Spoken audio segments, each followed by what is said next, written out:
Hi, I'm Laura Flanders. Welcome to the show. Shared responsibility and ownership, dignity and respect, good pay in a rewarding job that strengthens families and communities. For many, cooperatives have been the way to realize all those goals and more, as we've heard from many worker owners on this program. Cooperatives, where workers have an equal voice in decision-making and share in profits, embody many people's dream that we can close the deadly wealth gap and build an economy that truly serves all people and the planet. But the U.S. is very far from there. In the world as we actually know it, corporate profits are at an all-time high, and employee wages are at their lowest ever as a percentage of GDP.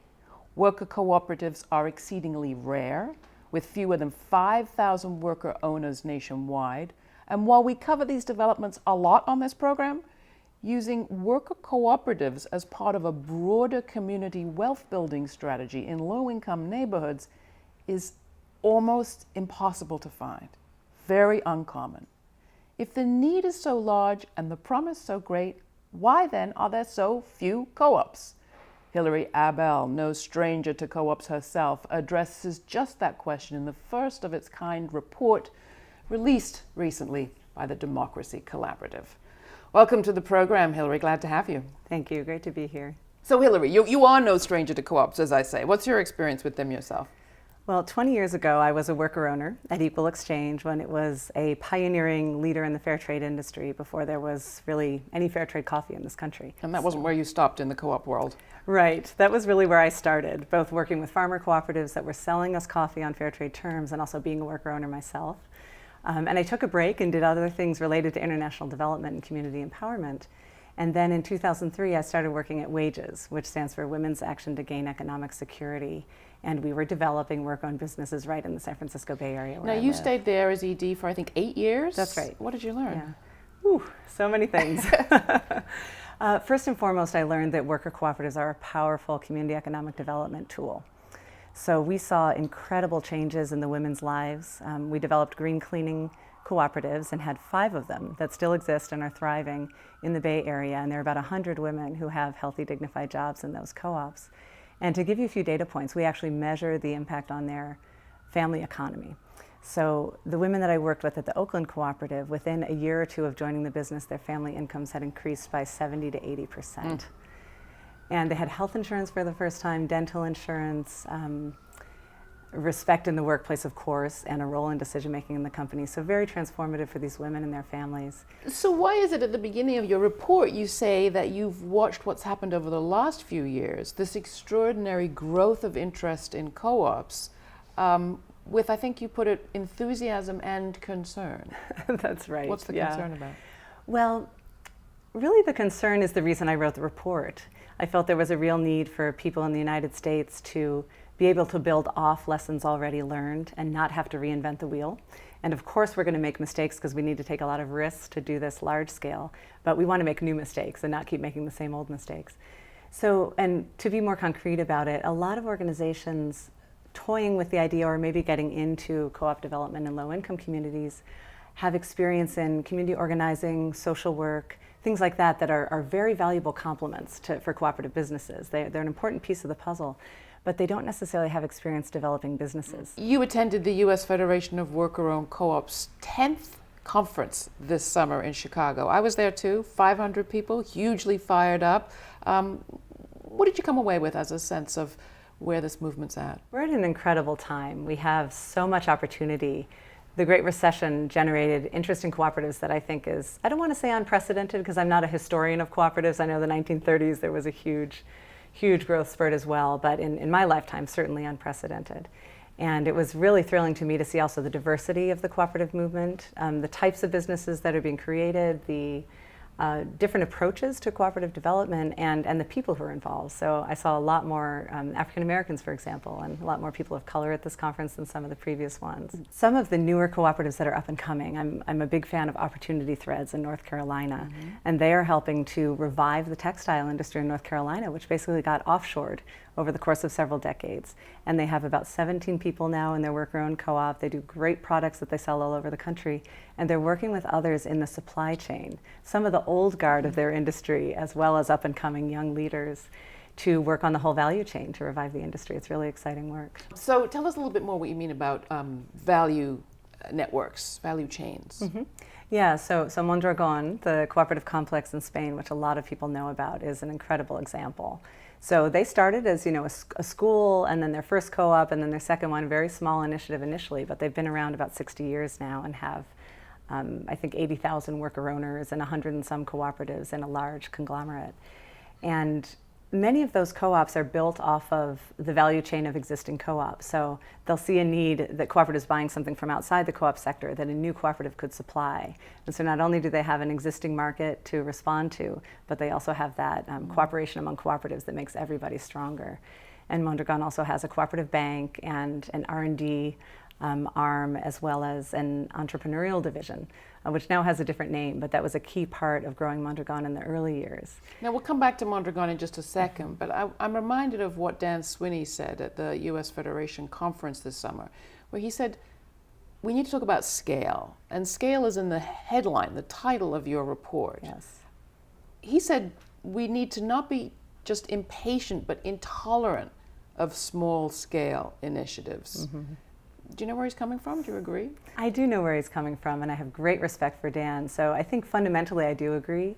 I do feel that the small cooperative initiatives and small cooperatives have a really important place in our ecosystem. And actually when they come together, they can kind of create something that's bigger than the sum of its parts as well.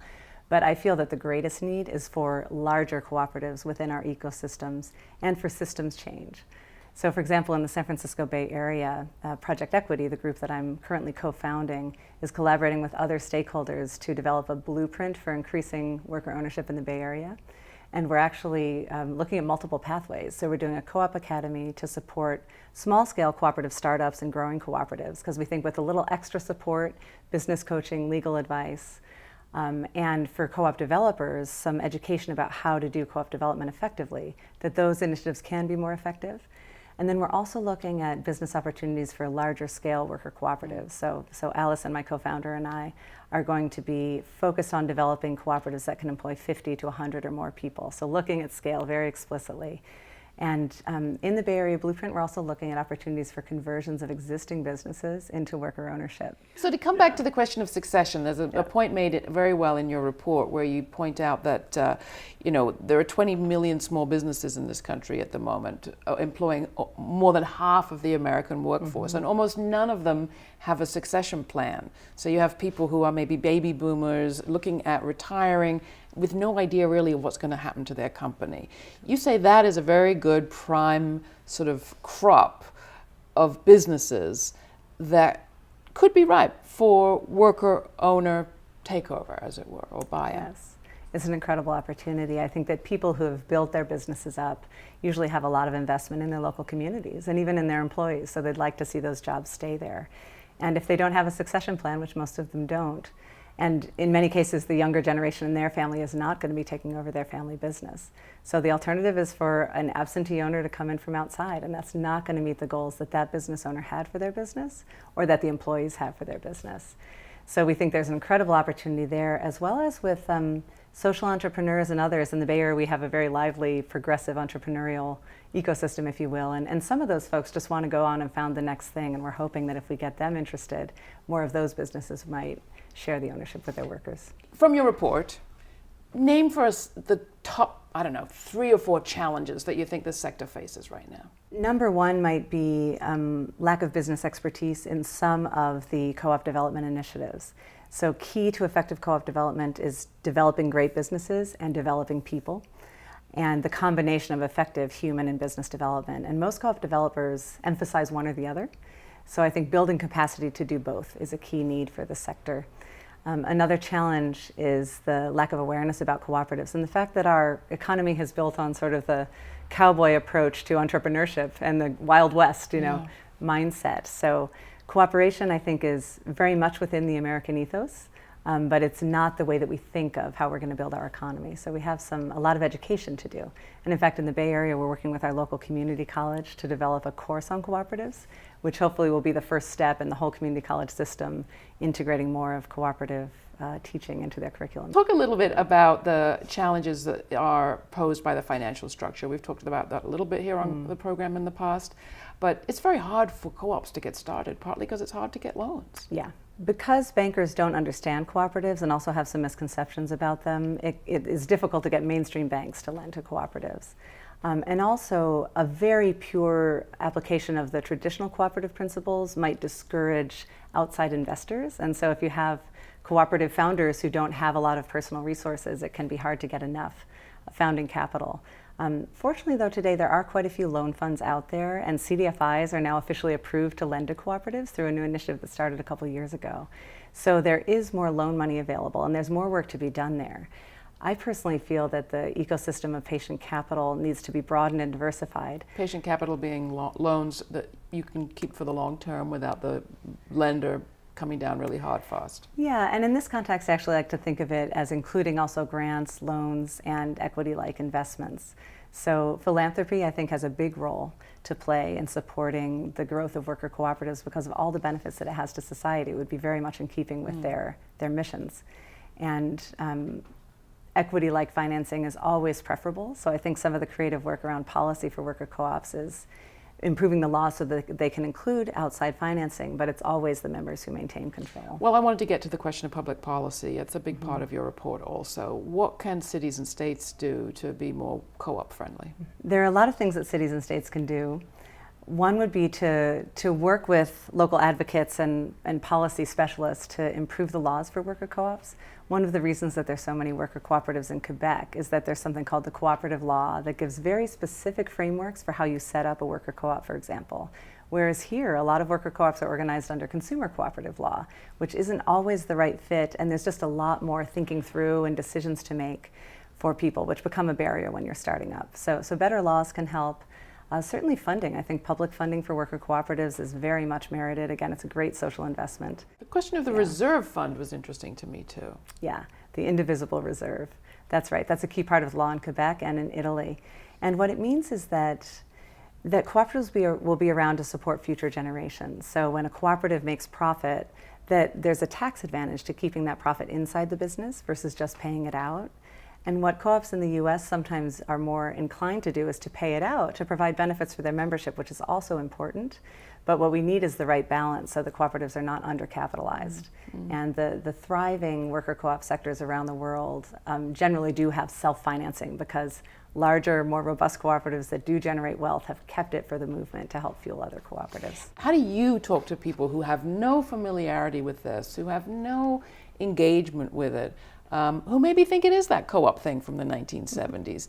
What do you tell them about the relevance of this conversation, which can get pretty detailed for people dealing with this economy right now who may say, I got enough on my mind? I like to focus on jobs and dignity. So worker co-ops do create better jobs generally than their competitors in their industries. And our unemployment, our underemployment, and the quality of our jobs is declining actually. And the turnover in a lot of the businesses that are offering jobs right now is outrageously high. And we have an example at Cooperative Home Care Associates, where it's the largest worker co-op in the country with 2,300 employees.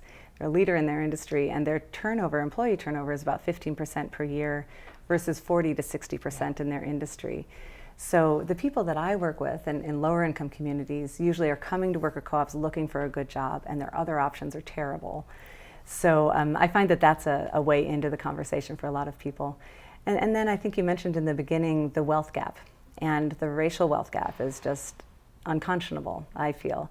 And so just kind of understanding that, for example, in the Great Recession, African Americans lost 31% of their wealth, Latinos I think 44%, and whites 11%.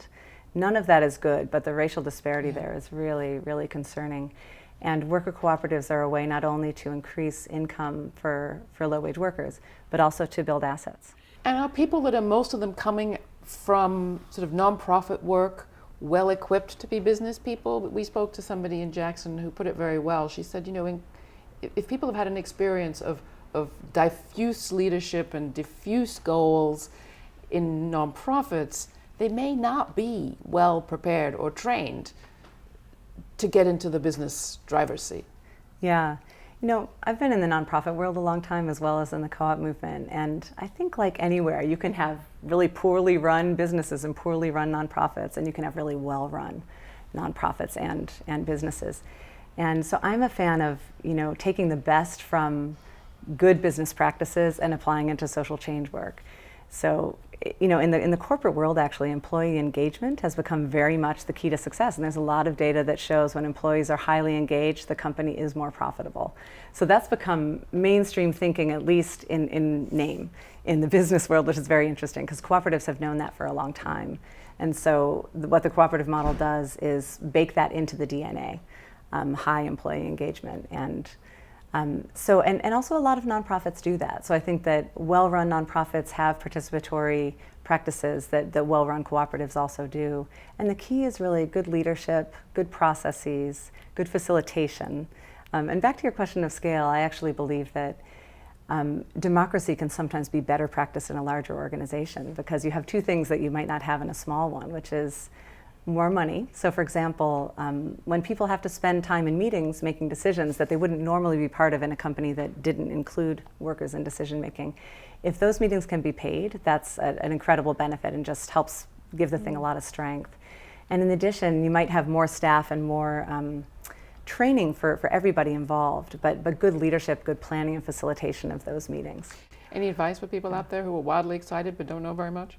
There is a lot of great information out there on the website, and the reason I wrote Worker Cooperatives Pathways to Scale was I saw a need for beginning and mid-stage co-op development practitioners and also people interested in growing the movement and funders and community economic development thought leaders to be able to get a basic picture of the worker cooperative sector in the United States, what's worked and what the barriers have been so far, and then what strategies could help us build this movement.